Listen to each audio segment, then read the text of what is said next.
I'm 73 years old, and what I'm about to tell you will probably make you uncomfortable. Good. Comfort is a slow poison that's been killing your dreams while you sleep. You need to hear this, not because I'm wise, but because I wasted half a century learning it the hard way. And I see you making the same mistakes I made, walking the same path I walked, believing the same lies I believed. Let me be blunt. Everything you've been taught about life is designed to make you useful, not happy, productive, not fulfilled, busy, not present. And by the time you realize it, you'll have given away the best years of your life to a system that never cared about you in the first place. I know what you're thinking right now. You're thinking this doesn't apply to you. You're different. You have a plan. You'll figure it out. You have time. That's exactly what I thought at your age, and I was catastrophically wrong. For 52 years, I lived like a man running from a fire that didn't exist. I worked 70-hour weeks. I missed birthdays. I skipped vacations. I told my kids, maybe next time. So often it became a family joke. Except nobody was laughing. I believed I was building something, securing a future, being responsible. I told myself that sacrifice now meant freedom later, that if I just pushed hard enough, long enough, eventually I'd earn the right to actually enjoy my life. Then one Tuesday morning, sitting in a conference room pretending to care about quarterly projections, my heart decided it had enough. The pain hit like a freight train, the room tilted, and in that moment, facing what I thought was the end, one thought screamed through my mind louder than anything else. I've wasted it. All of it. Not wasted on the wrong things. Wasted on nothing. On motion without meaning. On achievements that evaporated the moment they were accomplished. On a version of success that looked impressive in LinkedIn posts, but felt hollow at 3 a.m. The doctor said I was lucky. My wife cried with relief. My colleagues sent flowers. But lying in that hospital bed, monitors beeping, tubes in my arms, I felt something I'd never allowed myself to feel before. Rage. Rage at how blind I'd been, how obedient, how willing to trade my actual life for the performance of living someone else's script. Here's what nobody tells you when you're young and hungry and convinced you can have it all. You can't. Not because you're not talented enough or driven enough, but because having it all is a myth designed to keep you producing until you're too old to remember what you wanted in the first place. I had it all, by every conventional measure. The house, the title, the respect, the retirement account. And you know what all of it bought me? Decades of anxiety, a medicine cabinet full of pills, and the suffocating awareness that I barely knew my own children. My daughter got married last year. Beautiful ceremony. During her speech, she thanked me for always providing for the family, not for being there, not for understanding her, for providing. Like I was a particularly reliable ATM machine. That word haunted me for months. Provided. Past tense. Transaction complete. Is that what I worked for? To be remembered as someone who showed up with money but never with presence? Let me tell you about my friend David. Brilliant guy. Built a company from nothing. Sold it for tens of millions. By 45, he had everything a person could want, except he was miserable. Divorced twice. Kids who barely spoke to him. Couldn't sleep without pills. Couldn't relax without alcohol. One night, drunk and honest, he told me something I'll never forget. He said, "I won a game I don't even want to play anymore, and I can't figure out how to quit." 3 years later, he was dead. Heart attack. Just like mine, except his didn't come with a second chance. At his funeral, his son stood up to speak. 23 years old, voice shaking.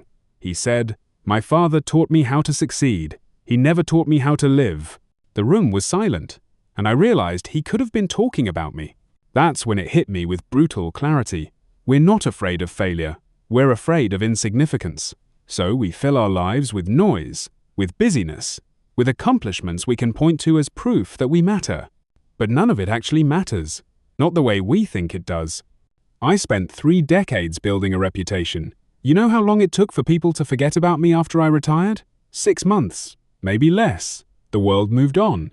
Projects I stressed over for years were abandoned or replaced. Decisions I agonized about became irrelevant. And the things I sacrificed for that career, for that reputation, for that illusion of importance, those are gone forever. I can't get back the soccer games I missed, The bedtime stories I was too tired to read. The conversations with my wife that got postponed until we had nothing left to say to each other. The friendships that withered because I was always too busy, always promising to reconnect when things slow down. Things never slow down. That's the lie that keeps you running in place. You think you have time, you look at your life and see years stretching out ahead of you, decades even. So you postpone, you delay, you tell yourself you'll pursue your real dreams after you've checked off a few more boxes, after you've earned a little more security, after the timing is perfect.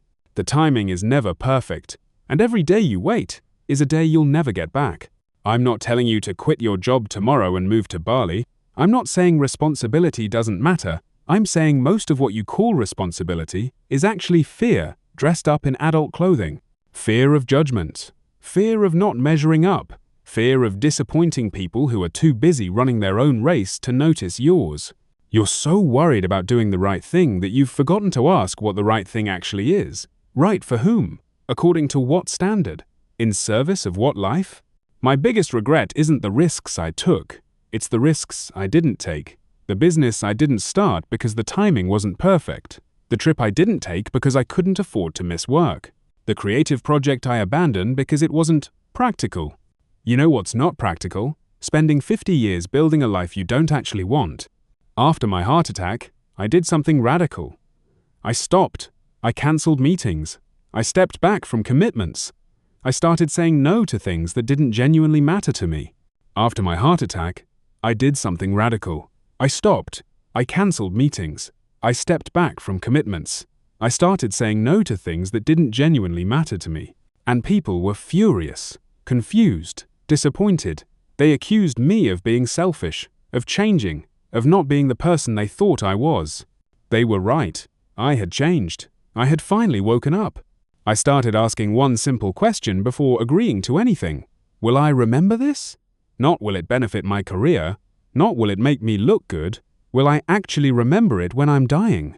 That question eliminated about 80% of what I was doing. I started spending time with my grandchildren. Really spending time. Not checking my phone while they talked. I started traveling with my wife. Not to impressive destinations we could post about, but to places we were actually curious about. I started painting, something I'd loved as a kid but abandoned because it wasn't useful. And here's the strange part. The part that would have shocked my younger self. In these last 21 years, with less time ahead than behind, with a body that reminds me daily of its limitations, I've been happier than I ever was in my so-called prime. Because happiness isn't what we're taught. It's not an achievement, it's not a destination, it's not something you earn through sufficient suffering. It's a decision to pay attention to your actual life instead of the life you think you're supposed to be living. Your life is happening now. Not next year, not after the promotion, not when you finally get your act together. Now. And every moment you spend waiting for it to start is a moment you've lost forever.